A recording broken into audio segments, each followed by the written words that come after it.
Patrick Cook here.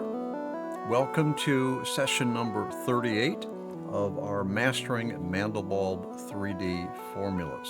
So in the previous session, 37, I had actually put two formulas down in the alternate mode, BT1 Pine and T-Glad Tetra.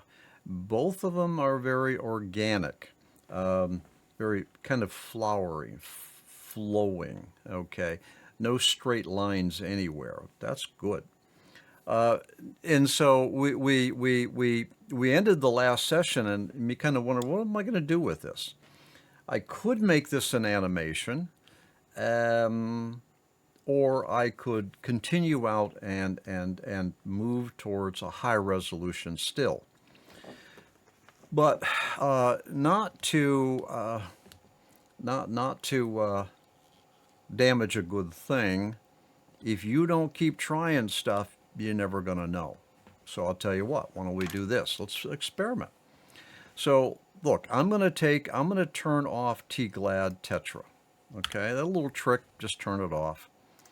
All right, re-render it. Now, so this is my BT1 Pine.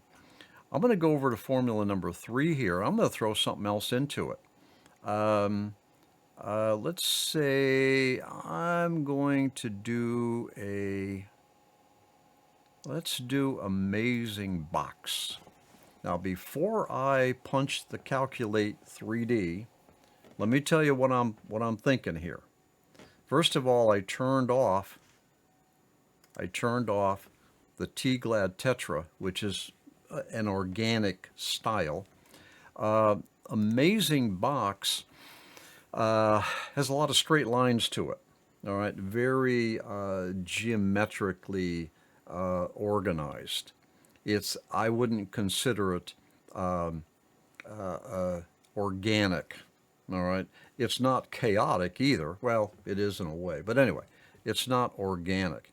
So what I'm about to do here is to mix the BT Pine, which is an organic looking fractal shape, and I'm going to mix it with something that's not quite organic, and I'm going to see what I get. Now, do keep in mind that I have turned off T-Glad Tetra, so that won't render to the screen. I'm in alternate hybrid mode. Let's calculate. Okay, so that's my Amazing Box, and you can see here how the BT1 Pine is kind of pulled apart. It's got a little bit more structure to it. All right, these circular patterns here, a little bit more structured. All right. So what do we do this? So that is with the Amazing Box. Now we can get in here and we can play with the properties, but I'm not trying to do that just yet. I want to see what I can do with the default parameter values. Let's experiment. So let's say that I come over to Amazing Box and I'm going to bump up the iteration count to, I don't know, 5. Punch it. Very interesting. I've had a dramatic impact on this fractal. Let's knock this down to 4. Okay, let's knock it down to 3. Okay, very interesting. Okay. Now, what if I was to come over to the BT1 Pine? What if I was to knock that up to 3 iterations? That's the iteration count of the formula, not the sequence, the formula. That is very interesting. Let's come back over to Amazing Box. Let's knock that down to 2. Okay, I'll tell you, let's go back up to, let's go crazy, and let's go to 9. All right, interesting. You see, what I've done here is with an iteration count of 9 on the Amazing Box, I have forced that formula to repeat 9 times for each of the iteration of the cycle. the formula cycle would be formulas 1, 2, and 3, with formula 2 being out. All right, it doesn't render, it doesn't iterate. All right, and that whole cycle is repeating at least 1 times and up to 60 times. So what I've told AmazingBox to do is repeat the formula 9 times. And I get an effect here, which is kind of a softening effect. All right, it kind of softened all of the edges of that BT pine. You see? So you can kind of get a sense here, which is what I'm trying to do here, is to give you a sense of how you can have 2 formulas that are in alternate mode. They're layering, okay, and they're having a visual impact on each of the formulas. Let's go back over to BT1 Pine. Let's knock that all the way up to 9. If you don't try, you're not going to know. Let's knock all that down to 1. All right, crazy. Let's walk it up to 2. Hey, you know, that may be what you want.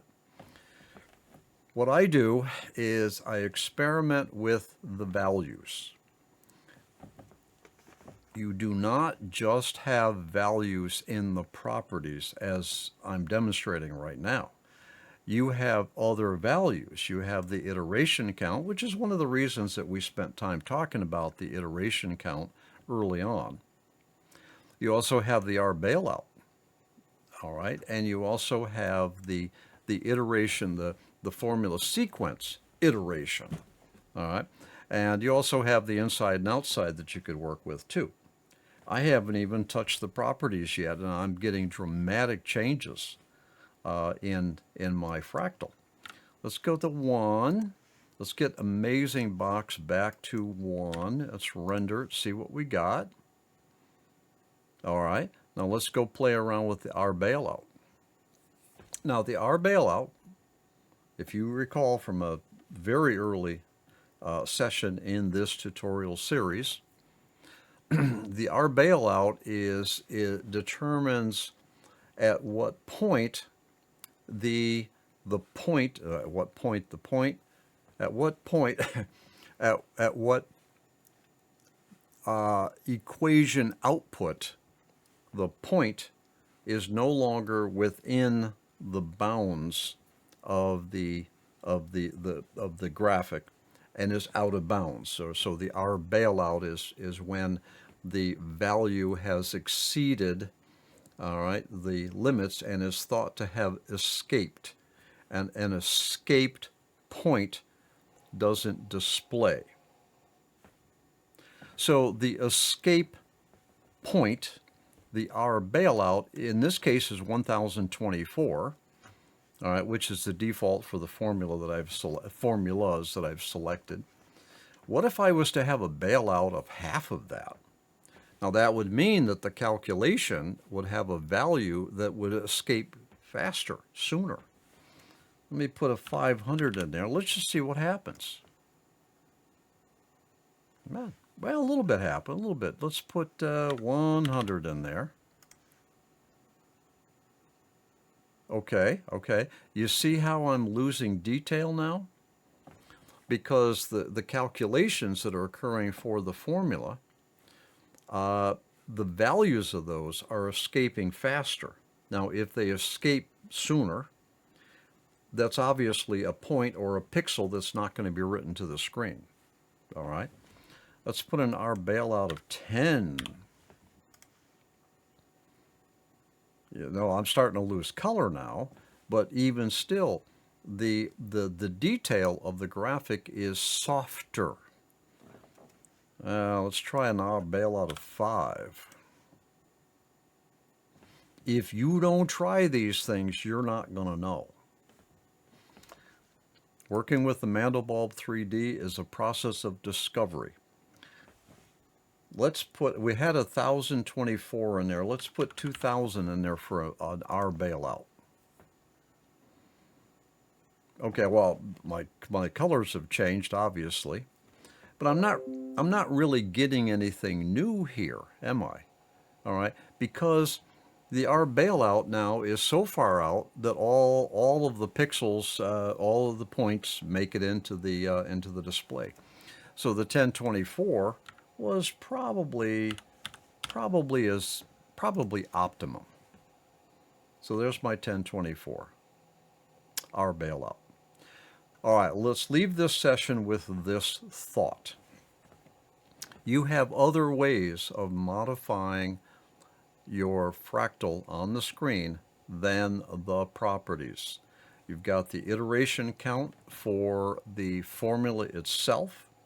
You've got the R bailout that applies to the whole formula sequence. All right, a sequence is any formula that has any formula slot that has a formula assigned to it with an iteration count of greater than 0. So you have the R bailout, you have the min, you got the min and the max iterations for the formula set. All right, and you can even change the positions with the swap. So you can do other things besides the properties. And what I do, to leave you with a final thought in this session, what I do is I avoid manipulating the properties at first. I save that for later.